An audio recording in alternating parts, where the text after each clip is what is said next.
Is Hollywood's favorite dad actually trapped in a career nightmare? Pedro Pascal has skyrocketed to fame playing the same character over and over again. The brooding, protective father figure who would literally die for his adopted child. But here's the twist. This massive success might actually be the worst thing that could have happened to his career. Today we're diving into the fascinating world of typecasting and why Pedro Pascal might be its latest victim. Think about it. The Mandalorian, protective father figure to Baby Yoda. The Last of Us, protective father figure to Ellie. Even in his voice role as Fink in The Wild Robot and as Marcus Moreno in We Can Be Heroes, you guessed it.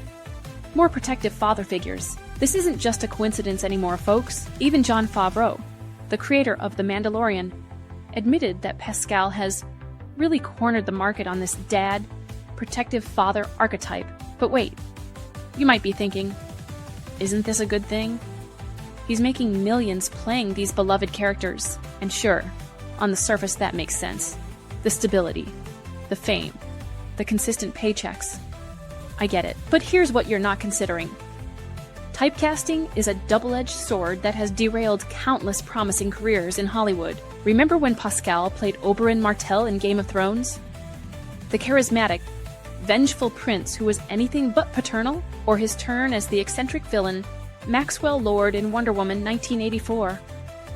This man has range, but with each new protective dad role, that range gets buried deeper and deeper under the weight of public perception. Now, I know what some of you are thinking, but he's so good at playing these roles, and you're absolutely right.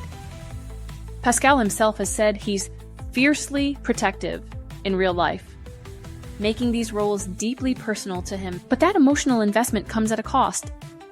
He's admitted these intense protective roles take a significant mental toll. Is the industry setting him up for burnout by pigeonholing him into these emotionally exhausting characters? Let's talk about what typecasting actually does to an actor's career. When an actor becomes strongly associated with one particular character type, it creates limitations that are incredibly difficult to break free from. Audiences struggle to accept them in different roles.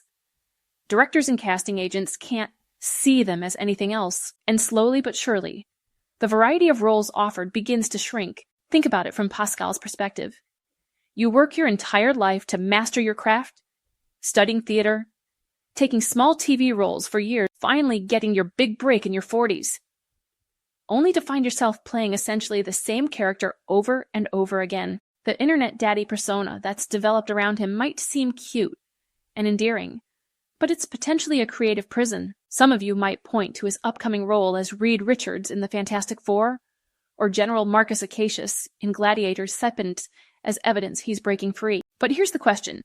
Will audiences really let him? Social media is already questioning whether he fits the archetype of the highly intellectual scientist Reed Richards, showing just how strong the protective dad association has become. The history of Hollywood is littered with actors who got trapped in typecasting and never escaped.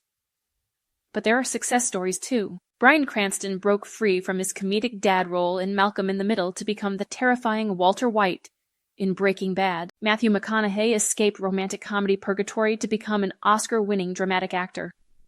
It can be done, but it takes incredibly strategic career moves. For Pascal to avoid the typecasting trap, he'll need to aggressively pursue roles that challenge public perception, even if they're smaller parts or independent films. He might need physical transformations to help audiences see him differently. He's directed theater before. Perhaps creating his own content could give him the creative control he needs to showcase different aspects of his talent. So yes, Pedro Pascal is having an incredible moment in his career right now. But the question remains, is all this success actually setting him up for long-term failure? Is the protective father figure typecast going to be a launchpad for an even more diverse and impressive career?